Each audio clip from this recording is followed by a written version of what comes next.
खुशी, ये लो लंच। आज मैंने तुम्हारे लिए ना छोले कुलचे बनाए हैं, अच्छे से खा लेना, ठीक है? Thank you so much. और हाँ, अगर आपको कुछ भी चाहिए हो ना तो आप मुझे मैसेज कर देना, फ्रूट सब्जी वगैरह, ठीक है? मैं शाम को आते वक्त लेते आऊँगी, ठीक है? अब मैं चलती हूँ, लेट हो रहा है। नमस्ते बुआ जी। ठीक है।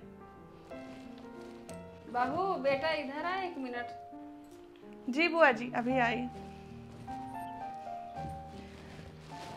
हाँ बुआ जी, बोलिए। अरे बड़ी बहू, मुझे लगता छोटी बहू तुझ पे कुछ ज्यादा ही हुक्म चलाती है। मैं ना जब से सो के उठी हूँ, जब से देख रही हूँ घर का सारा काम तुम करती रहती हो। अब उस महारानी को ही ले लो। आज सुबह चाय तुमने बनाई और वो लेके आ गई ताकि सबको लगे कि चाय उसने बनाई, लेकिन ना मुझे पता है चाय तो तुमने बनाई थी, चाय तुमने बनाई और वो सारा क्रेडिट ले गई। लेकिन बहू, काम तुम कर रही हो और नाम उसका हो रहा है।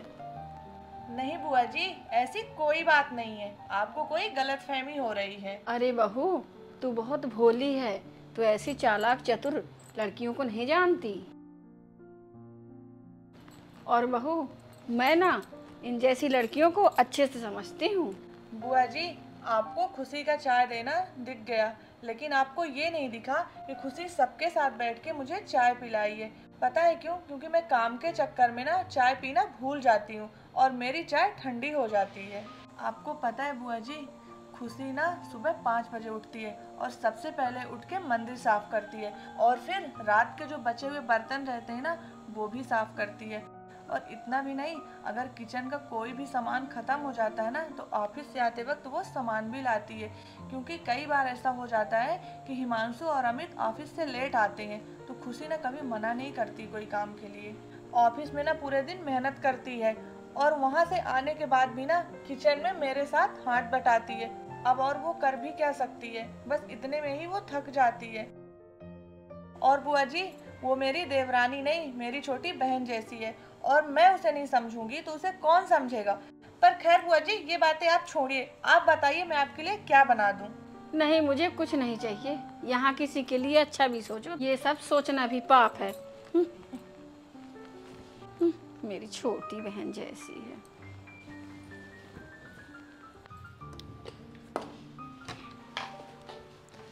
दीदी, दीदी, हाँ खुशी। सारा सामान ले आई और आपके लिए बुक। खुशी, ये बुक तो मुझे चाहिए ही थी, मुझे ना इसे पढ़ने का बहुत शौक था। Thank you Khushi, thank you so much. You are welcome. ठीक है खुशी, मैं इसे अपने रूम पे रख के आती हूँ। ठीक है, ठीक है। अरे बहू, जरा सुनो। जी बुआ जी। जी बुआ जी। अरे बहू, तू इतनी मेहनत से पैसे कमाती है और इन किताबों पे वेस्ट करती है, और वो भी अपनी जिठानी के लिए। तुम ना पूरा दिन ऑफिस में काम करती हो और वो पड़े पड़े घर में आराम करती है। अरे आराम? काहे का आराम बुआ जी? वो ना कोई आराम नहीं करती, उनको ना जबरदस्ती आराम कराना पड़ता है। सुबह उठती है ना तो रात तक लगी रहती हैं, चाय तक पीने का होश नहीं रहता उनको, चाय भी उन्हें जबरदस्ती पिलानी पड़ती है। सुबह उठेंगी तो सबको नाश्ता बनाएंगी और सबको ना अलग अलग नाश्ता करना होता है, तो सबका फिर लंच पैक करेंगी, अलग अलग सबके लिए नाश्ते बनाएंगी, फिर बच्चों को रेडी करेंगी, उनका टिफ़िन रेडी करेंगी, फिर जेठ जी का, और यहाँ तक कि अमित जी का टिफ़िन भी वही रेडी करती हैं, फिर लास्ट में मुझे भी टिफ़िन रेडी करके देती हैं। इतना सारा काम वो अकेले करती हैं। और आपको पता है, मैं ये जो नौकरी कर रही हूँ ना तो सिर्फ और सिर्फ उनकी वजह से, क्योंकि वो ना सब कुछ बहुत अच्छे से मैनेज कर लेती हैं। और आपको पता है, जब बच्चों की छुट्टी होती ना स्कूल से तो दोपहर में वो जाती हैं बच्चों को लाने के लिए, फिर उनको चेंज कराती हैं, फिर लंच कराती हैं, फिर उसके बाद उनका होमवर्क भी कराती हैं। सब उन्हीं की वजह से अच्छे से चल रहा है और वो ना हर चीज़ बहुत अच्छे से मैनेज कर पाती हैं। बिंदास होके काम कर पाती हूँ। और आपको पता है मेरा ना पिछले हफ्ते प्रमोशन हुआ है सिर्फ और सिर्फ दीदी की वजह से। आपको पता है मम्मी पापा की दवाई देना, उनको टाइम टाइम पर खाना देना, दीदी ना हर एक चीज़ का ना बहुत अच्छे से ध्यान रखती है। और पता है आपको, अगर घर पे कभी कोई गेस्ट आता है ना तो उनके खाने पीने का दीदी इतना अच्छा ध्यान देती ना कि आज तक कभी कोई शिकायत का मौका नहीं मिला। और घर संभालना ना कोई बच्चों का खेल तो है नहीं बुआ जी, ये तो आप अच्छे से जानती होंगी। और उन्हें ना किताब पढ़ने का बहुत शौक है, तो मैं कभी कभी उनके लिए बुक्स ले आती हूँ। वो मेरी जेठानी नहीं, बड़ी बहन जैसी हैं। को पता है दीदी की वजह से।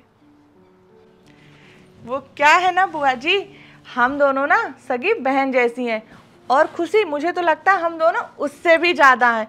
और हम दोनों ना बुआ जी एक दूसरे की लाइफ में एक दोस्त और एक बहन की कमी को पूरा करते हैं। और हम दोनों के बीच में कड़वाहट लाना तो नामुमकिन है। क्यों खुशी, सही है ना? नहीं है।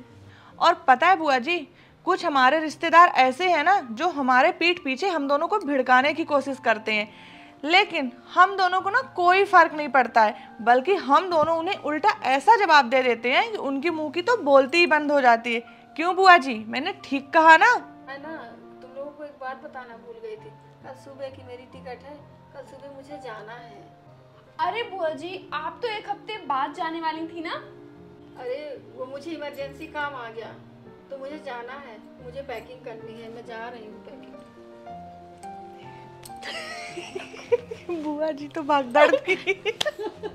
बुआ जी के लाले लग गया भाई। बहुत भिड़ाने आई थी हम लोगों को।